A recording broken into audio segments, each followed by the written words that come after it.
Part 1.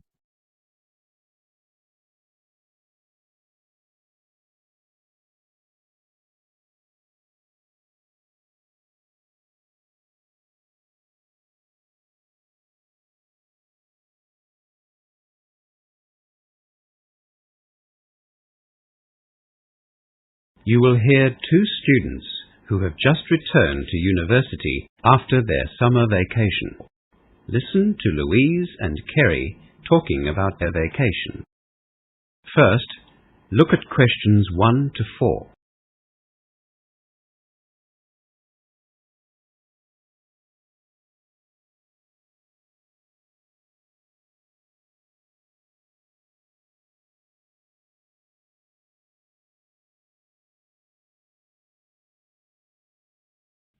Now we shall begin. You should answer the questions as you listen, because you will not hear the recording a second time. Now listen carefully and answer questions 1 to 4. Hi, Louise. How was your summer vacation? Oh, fantastic. I only got back from Europe yesterday. Wow, that sounds exciting. Yes, it was. How was your holiday? Pretty quiet compared with yours. I just stayed around Cambridge, but we're planning to go to Europe at the end of next term. Oh, you'll have a great time. I really recommend it. How are you going to get around? Well, we've thought about renting a car. Flying is far too expensive. What did you do? We bought Eurail tickets and travelled around Europe by train. Was it expensive? No, not really. It cost us £203 for a Eurail Pass youth ticket. I've heard of Eurail. What did that include? Well, you get unlimited train travel in and between 17 European countries. It lasted for a month. Gee, for £203. That sounds reasonable. Did you visit all of the 17 places? Yes, all except for Ireland. We couldn't really understand why Ireland was included on the pass, but England wasn't. Yes, that seems a bit strange. Did it include the trip from London to Paris in the Channel Tunnel? No. Unfortunately, we had to pay extra for that train. But we did get a discounted fare because we're students. Were there any other restrictions on the tickets? Well, if you want to pay more or less money, you can choose another plan. There are 15 and 21-day plans, or 2 and 3 month plans. The only restriction for the youth ticket is that you have to be under 26. That suits my friends and me. None of us are 26 yet. We went to school together. Oh, you really have to do it. It's safe and easy and a great way to see the countryside. The weather was fantastic, and so were the people. It sounds great. Louise and Kerry go on to talk about travelling by train in Europe. As you listen to the rest of the conversation, answer questions 5 to 10. Before the conversation continues, read questions 5 to 10.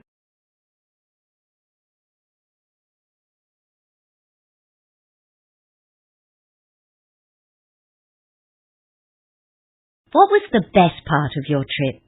The trains really gave us the freedom to plan our own holiday. We went to lots of places which were out of the way and met lots of local people. You know, small rural towns where trains are still an important form of transport. We'd like to meet the local people. Did you do that easily? Yes. The trains in Europe aren't like the commuter trains in London. People like to talk and have a chat on trains in Europe. That's nice. Yes.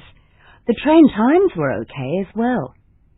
Sometimes we had to get up early to catch the trains, which were crossing into another country. But most of the time we were satisfied with the timetables. Very punctual. Should we take an alarm clock? Well, I would. Having an alarm clock made us sleep more comfortably. We knew that we'd wake up on time. And were the trains safe? Did you travel at night? Lots of students travelled at night because it saved having to pay for accommodation. I hadn't thought of that. Well, lots of others have thought of it. We preferred to stay in local pubs or student hostels because you could mix with the locals. The night trains were filled with British students. It sounds as if you had a very positive experience. Is there anything you'd recommend we take or do? Let me see. I can certainly tell you what not to take or do. Don't take much luggage. There just isn't very much room in the trains for big suitcases. A backpack or 2 small bags is better than 1 big bag. That way you can also get on and off the trains easily too. I'll remember that. My mother always says to pack 1 week before you go on vacation, and then take half of it out the night before you leave. That's good advice, especially when you're riding on cramped trains. The other thing is to be careful with your valuables. Lots of students had money and passports stolen, especially at night. Did you have anything stolen? No, but we met lots of people who did have things stolen. We all had money belts under our jackets. I'll have to buy one of those. Yes, you should. Or you can borrow mine if you like. Oh, thanks. That'd be good. The only other thing I'd advise you to do is to make sure you spend a reasonable amount of time in each country. We found that lots of students travelled too quickly, and they didn't have enough time to meet the locals and enjoy the food and the culture. How long do you think you need in each country? I can't say. It'll depend on who you meet and what you like to do, and of course the weather. It was so warm and sunny in some beachside places that we stayed for 4 or 5 days. In other towns, if it was very quiet or boring, we just stayed overnight. I guess that's what's great about the train. You can come and go as you please. Exactly. And it's cheaper and much more relaxing, not to mention safer. I don't think I could get used to driving on the right-hand side of the road. That is the end of part 1. You now have half a minute to check your answers.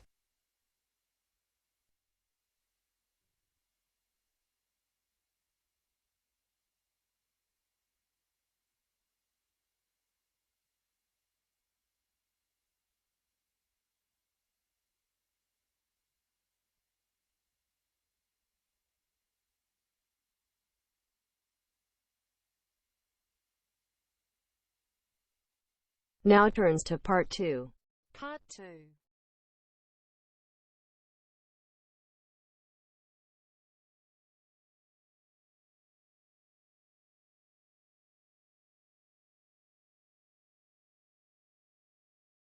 You'll hear Diane Kelly, the admissions officer at Central City University, talking to a group of newly arrived international students. As you listen to the first part of the talk, answer questions 11 to 16. Before you listen, look at questions 11 to 16.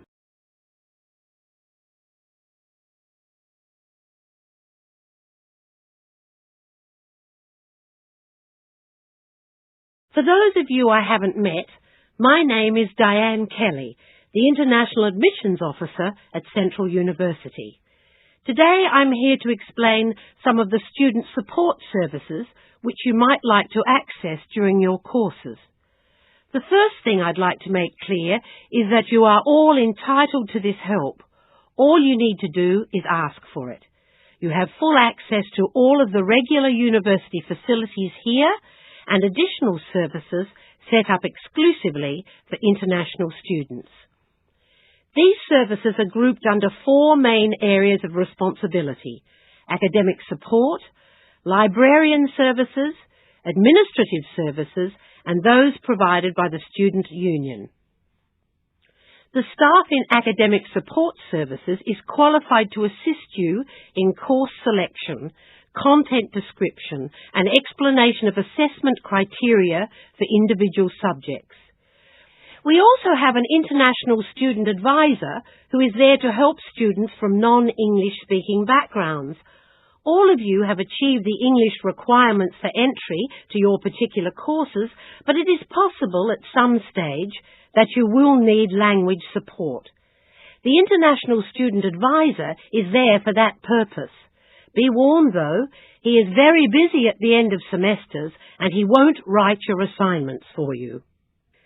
If you need assistance with general study skills, the International Student Advisor will probably direct you to our Library Services staff. Library Services is made up of 3 departments: Research and Resource, Study Skills and the Student IT Department. The Study Skills Department is very active in promoting small learning and study groups. They will gladly help you to join one of these groups by matching your needs with other students. After you get your student cards, the Student IT Department will arrange your email access and passwords for the university computers. You do need to have your student card first, so don't go there without it. Student cards are issued by administration officers in the Administration Student Services area. A lot of you are in homestay at present, but if you want to move into more independent style accommodation, see the housing officer at the administration building.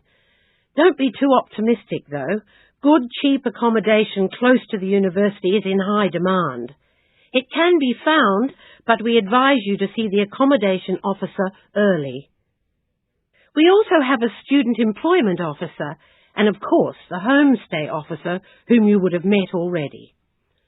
The university bookshop, and most importantly our international department, is in the administration building, so make sure that you come and see us if you have any questions about your passports or visas.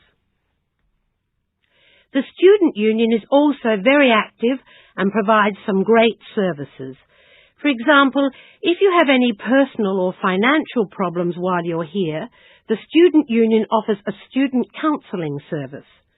You will need to make appointments to see a counsellor. If you feel that you're not being treated fairly by another student or lecturer or university staff member, you might like to access the Equal Opportunity Service offered by them. They also run various social and sporting clubs and activity programs which I'd encourage you to sign up for. Before the final part of the talk, look at questions 17 to 20.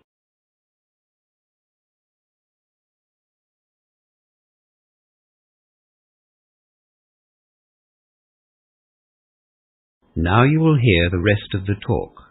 Answer questions 17 to 20.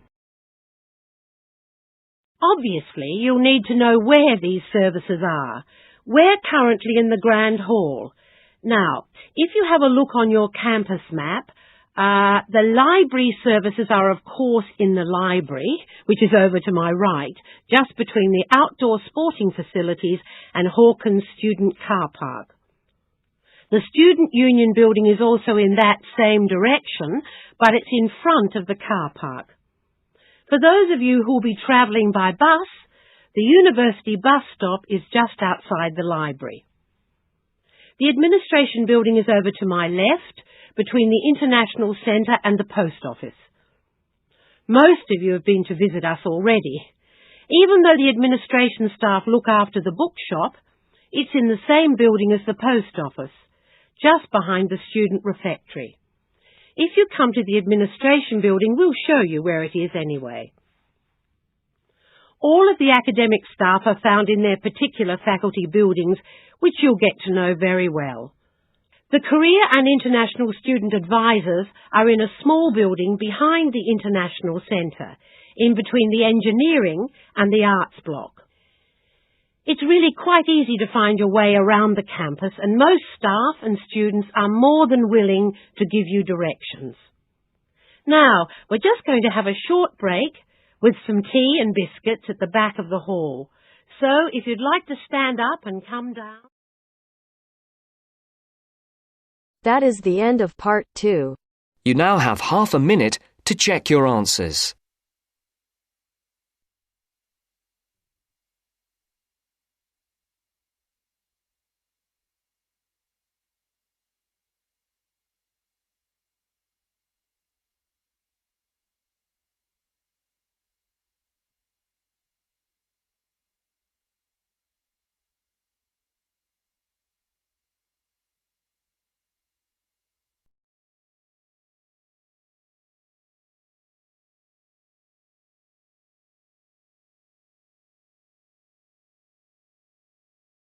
Now turns to part 3. Part 3. In this section, you will hear two students discussing the early childhood tutorial they are going to present. First, look at questions 21 to 26.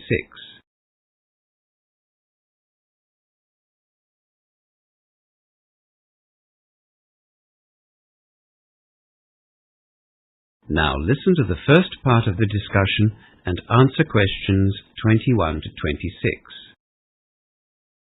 I don't suppose you've come up with an idea for our tutorial presentation, have you? Well, as a matter of fact, I have. I thought we could talk about the obvious differences we see between the sexes as children grow up. Do you mean the differences we see between males and females as a result of the way they are brought up? No, I mean the differences that exist from birth. That sounds like a lot of work, Rose. Not really. Do you remember in our first early childhood lecture, we were given a list of differences which were observed in male and female babies and toddlers in the UK? I wasn't here for the first 2 weeks of the semester, remember? I had problems getting my passport. Oh, that's right. Well, it was really fascinating. A group of behavioural scientists in England selected 100 children to observe over a very long period, 20 or 25 years. They were brought up in families who treated girls and boys in the same way, no special treatment for either of the sexes. They observed their play and their reactions to various situations, set up little tests, I suppose. How old were the children? The first observations were carried out when the babies were only a few hours old. They concluded that girls were more sensitive to touch than boys at that early age. How did they end up with that conclusion? Well, the lecturer didn't go into detail. I think he just wanted to get our interest, whet our appetite. There were lots of tests and observations done from soon after birth, right through to their early 20s. I thought we could investigate some of the case studies and then present the results in the tutorial. Well, that's a good idea, Rose. It'll be interesting, but it will also give us the chance to collect information for our end-of-term assignment as well. It'll also be a good opportunity to check out the resources available in the library. I haven't had the chance to spend much time there yet. Have you? The last 4 weeks have just been so busy. And of course, I had to catch up on the 2 weeks that I missed. I haven't had the chance either. I've heard that the library research staff are really willing to help out. Well, we can find out if that's true or not. We'll need to make an appointment to see them. Apparently they're in high demand. We only have 2 weeks to prepare for this tutorial, so I think we should definitely start as soon as we can. Let's see the tutor this afternoon and tell him about our plan. If he agrees, we can get started on our research. Okay, I'll go and see the tutor. You can make a booking at the library. Rose goes to the tutor's office to discuss the topic for their tutorial. Before listening to the rest of the conversation, look at questions 27 to 30.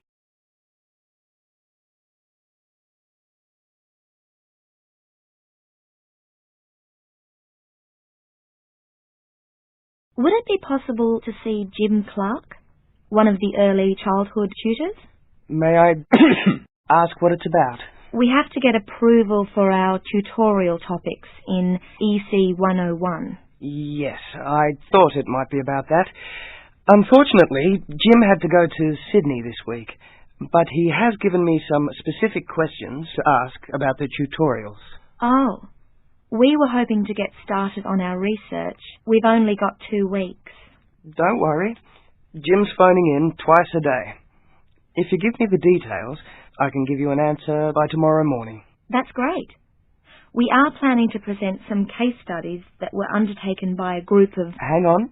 I just need a few short details. Let me see. I have to write down what the subject of the tutorial is. Okay.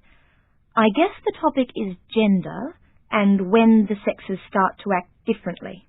So, is it about how male and female children are different? What can I write here, next to topic? Well, what about how the sexes differ? Okay, I'll put that down as your topic. Jim also wants to know the aim of your tutorial. Well, there are two aims, I suppose. The first is to show how they differ, but the other point we want to make is that the differences are innate, not learned. To show that differences between the sexes are innate, not learned. Right, that's the hard part.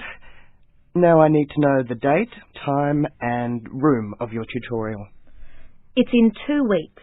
Let's see. That'll be Tuesday the 26th at 11 a.m. We are in room B1203. And do you need any AV material? What does AV mean? Audio visual. You know, TV, video, tape recorder, overhead projector, that kind of thing. I hadn't thought of that. Guess we'll need an overhead projector. We haven't really started planning our tutorial yet. We just wanted to get initial approval from Jim. Never mind. You can always cancel the projector if you don't need it. Jim will phone in the morning. Do you want to come and see me then? Or I can phone you if you like. I have a lecture from 8 to 10 tomorrow morning, so I'll drop by after it finishes. Right. I'll see you then.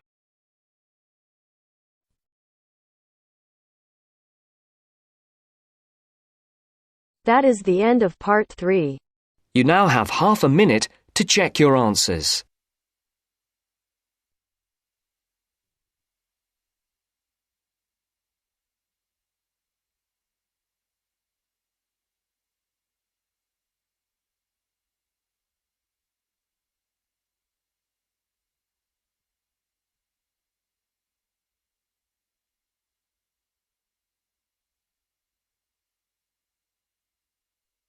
Now turns to part 4. Part 4.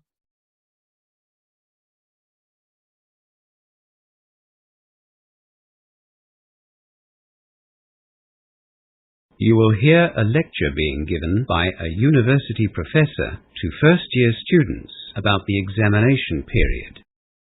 First, look at questions 31 to 40.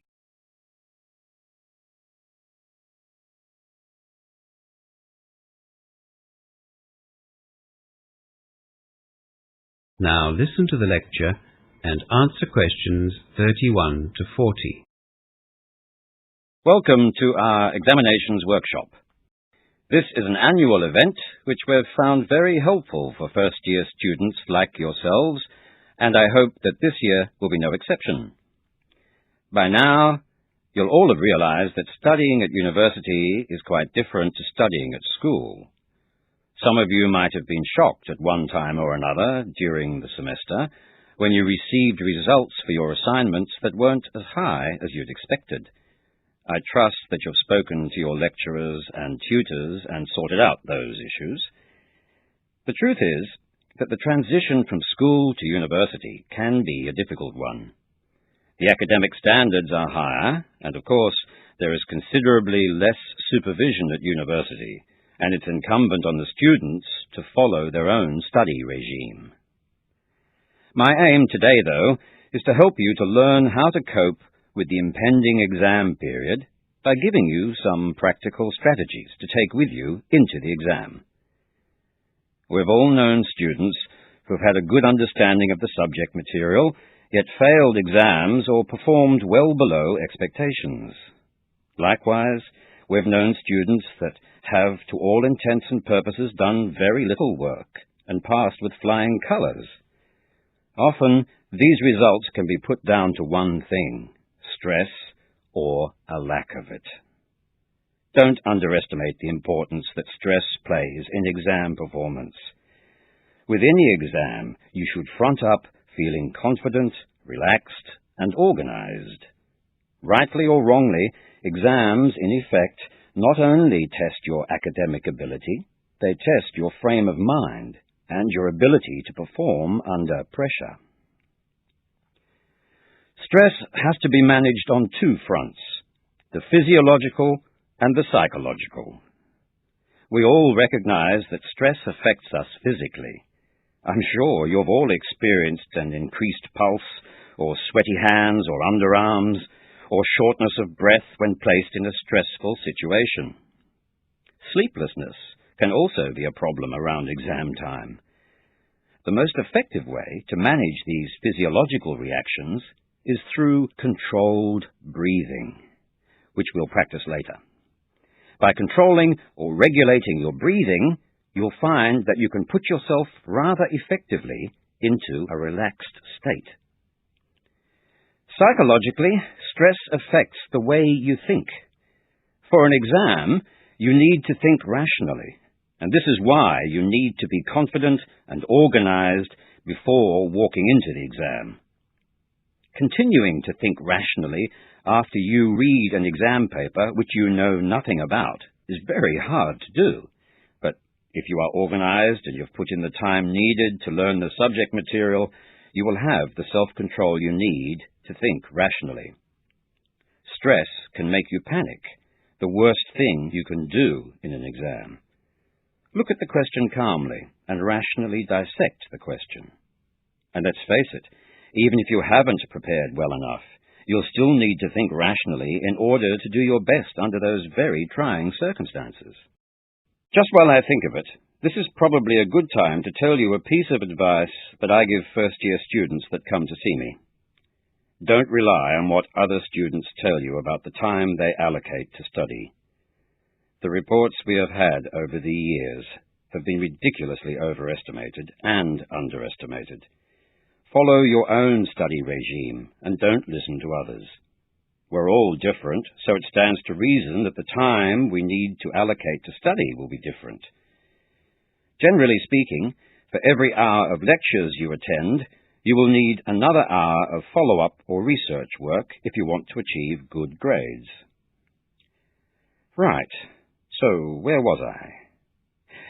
We have to learn how to control our breathing, and we need to have enough confidence in our ability to be able to think rationally. Time management is another important factor that can make or break you in an exam situation.